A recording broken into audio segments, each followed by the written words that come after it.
আসসালামু আলাইকুম ওয়া রাহমাতুল্লাহি ওয়া বারাকাতুহু।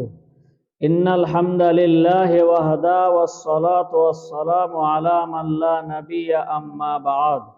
আউযু বিল্লাহি মিনাশ শাইতানির রাজীম। বিসমিল্লাহির রাহমানির রাহিম। রব্বি ইশরাহ লি সাদরি ওয়া ইয়াসসির লি আমরি ওয়াহলুল উকদাতাম মিন লিসানি ইয়াফকাহু কওলি। أعوذ بالله من الشيطان الرجيم. بسم الله الرحمن الرحيم. قل هو الله أحد الله الصمد لم يلد ولم يولد ولم يكن له كفوا أحد। সুপ্রিয় দর্শক মণ্ডলী, ভাই ও বোনেরা, আজ আমি যে বিষয় নিয়ে উপস্থিত হয়েছি, বিষয়টি হচ্ছে তিনটি গুণ যার থাকবে সে ঈমানের স্বাদ অনুভব করবে। তিনটি গুণ কি কি হাদিসের ভাষায় পাওয়া যায়। হাদিসটি রয়েছে সহিহ বুখারী 15 নম্বর হাদিস। আর হাদিসের রাবি হচ্ছে আনাস। আন আনাসিন আনিন নবী সাল্লাল্লাহু আলাইহি ওয়াসাল্লাম ক্বালা। আনাস রাদিয়াল্লাহু তাআলা আনহু থেকে হাদিস বর্ণিত, আল্লাহর নবী জনাবে মুহাম্মদ রাসূলুল্লাহ সাল্লাল্লাহু আলাইহি ওয়াসাল্লাম বলেছেন, সালাসুন মান কুন্না ফীহি ওয়াজাদা হালাওয়াতাল ঈমানি। তিনটি গুণ যার মধ্যে পাওয়া যাবে সে ঈমানের স্বাদ অনুভব করতে পারবে। এটা আল্লাহ রাসূল বলেছেন। তিনটি গুণ কি কি? প্রথম নম্বর গুণ আল্লাহ রাসূল বলেছেন, আইয়াকুনাল্লাহু ওয়া রাসূলুহু আহাব্বা ইলাইহি মিম্মা সিওয়াহুমা। প্রথম নম্বর গুণ হচ্ছে তার কাছে অপর সকলের চেয়ে আল্লাহ ও তার রাসূল অধিক প্রিয় হবেন। এই গুণটা যার মধ্যে থাকবে সে ঈমানের স্বাদ অনুভব করতে পারবে। এক নম্বর গুণ। দ্বিতীয় নম্বর গুণ হচ্ছে ওয়া আইয়ুহিব্বাল মারআ লা ইউহিব্বুহু ইল্লা লিল্লাহি।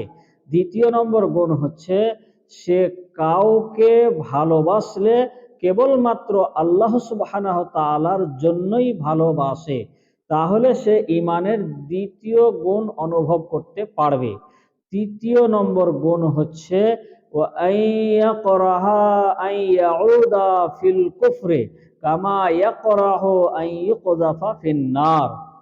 তিন নম্বর গুণ হচ্ছে যে কুফরিতে ফিরে যাওয়াকে আগুনে নিক্ষিপ্ত হওয়ার মতো অপছন্দ করে।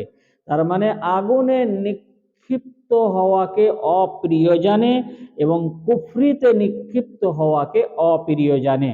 এর পরের হাদিস, এটাও সহিহ বুখারীতে এসেছে। হাদিসের রাবি হচ্ছে আনিল আব্বাস ইবনে আব্দুল মুত্তালিব রাদিয়াল্লাহু তাআলা আনহু আন্নাহু সামিয়া রাসূলুল্লাহ সাল্লাল্লাহু আলাইহি ওয়াসাল্লাম ইয়াকুলু।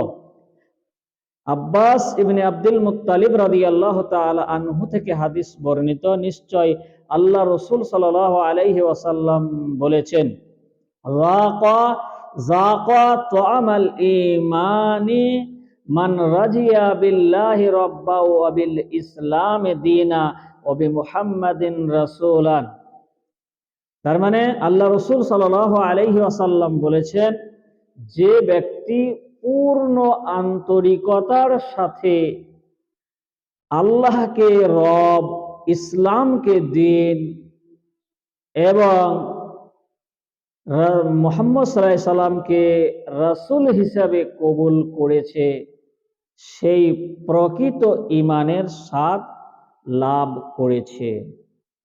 তাহলে প্রকৃত ঈমানের স্বাদ পেতে হলে, ঈমানের মজা পেতে হলে আমাদেরকে এই তিনটি গুণের উপরে আমল করতে হবে।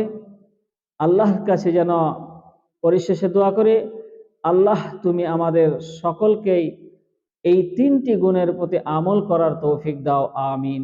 আসসালামু আলাইকুম ওয়া রাহমাতুল্লাহ।